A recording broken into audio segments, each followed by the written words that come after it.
ہمارا آج کا ٹاپک ڈپریشن پر ہے۔ دنیا میں آدھے سے زیادہ لوگوں کو ڈپریشن ہے، لیکن پھر بھی وہ اس کا علاج نہیں کرواتے۔ اسی وجہ سے ان کی لائف کافی ڈسٹرب ہوتی ہے۔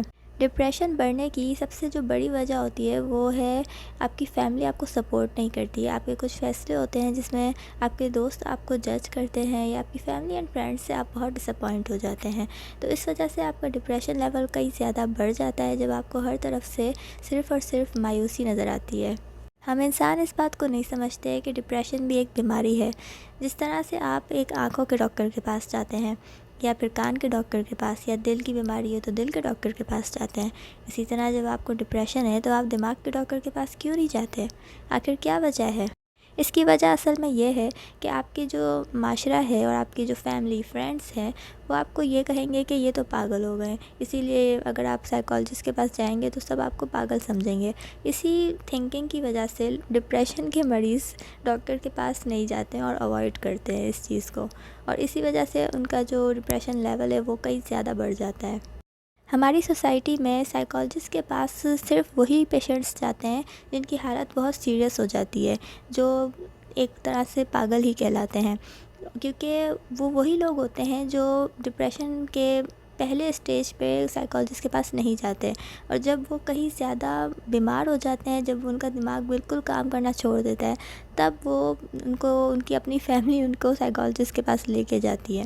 اگر بہتر ہوتا کہ وہ پہلے ہی لے جاتے تو ڈپریشن کے کچھ سمٹمز اور کچھ علامات یہ ہیں کہ آپ کا بیہیویئر چینج ہو جاتا ہے، آپ نارمل بیہیو نہیں کر رہے ہوتے، آپ بلا وجہ غصہ کر رہے ہوتے ہیں، یا پھر آپ کو چڑچڑاپن ہوتا ہے۔ یہ زیادہ غصہ تو نہیں ہوتا، مطلب چڑچڑاپن ہوتا ہے، آپ کا کسی چیز میں دل نہیں لگتا۔ اور دوسری چیز یہ ہے کہ آپ کو پوری رات نیند نہیں آتی، آپ کو دن میں بھی نیند نہیں آتی اور رات میں بھی نیند نہیں آتی، آپ بہت ہی عجیب سا اور سلیپ لیس فیل کرتے ہیں، اور آپ کسی بھی چیز میں انٹرسٹڈ نہیں ہوتے۔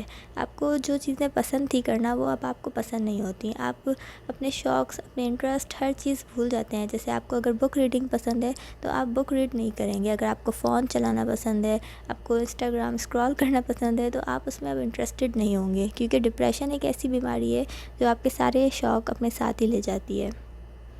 اور اگر آپ کام کر رہے ہیں تو آپ کو کام کرنے کا دل نہیں کرے گا، آپ اپنی جاب پہ بہت زیادہ کنسنٹریٹ نہیں کر پائیں گے۔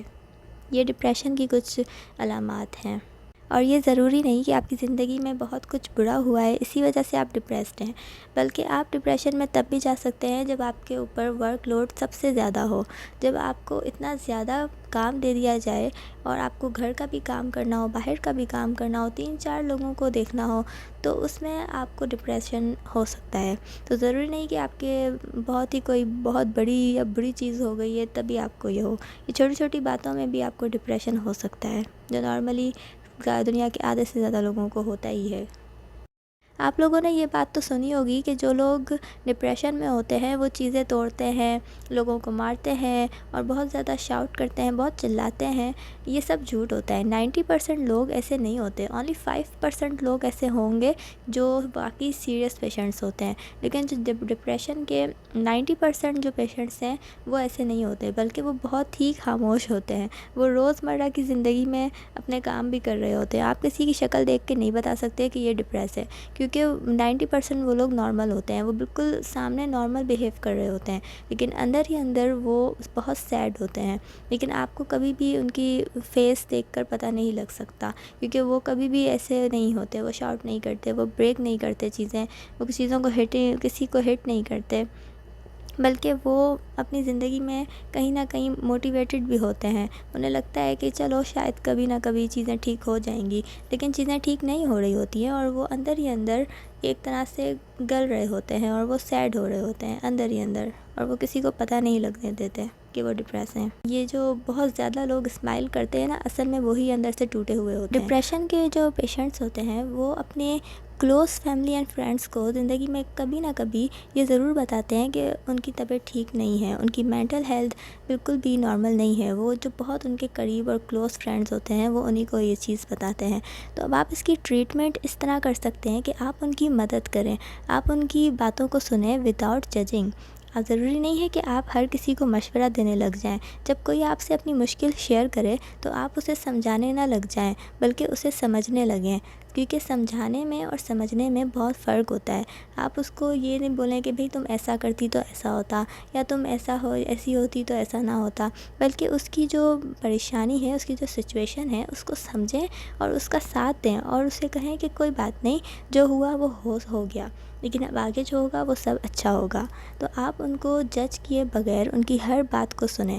70% آپ ان کی بات کو سنیں، جو ڈپریس پیشنٹس ہیں آپ ان کی باتوں کو 70% سنیں، اور 30% آپ خود بولیں، کیونکہ ان لوگوں کو سب سے زیادہ اس وقت ایک لسنر کی ضرورت ہوتی ہے۔ اور اگر آپ سمجھتے ہیں کہ آپ ان کی ٹریٹمنٹ نہیں کر سکتے، تو آپ کو چاہیے کہ آپ ان کو سائیکالوجسٹ اور سائیکیٹرسٹ ریکمینڈ کریں، تاکہ آپ کی جو فیملی اور فرینڈس ہیں وہ زیادہ دن ڈپریس نہ رہیں، اور ان کا جو لیول ہے ڈپریشن کا وہ کہیں بڑھ نہ جائے۔ تو امید ہے کہ یہ ویڈیو آپ کو اچھی لگی ہوگی۔ تو اگر آپ کو یہ ویڈیوز پسند آئی ہے تو میرے چینل کو سبسکرائب کر دیجئے آنے والی مزید اچھی ویڈیوز کے لیے۔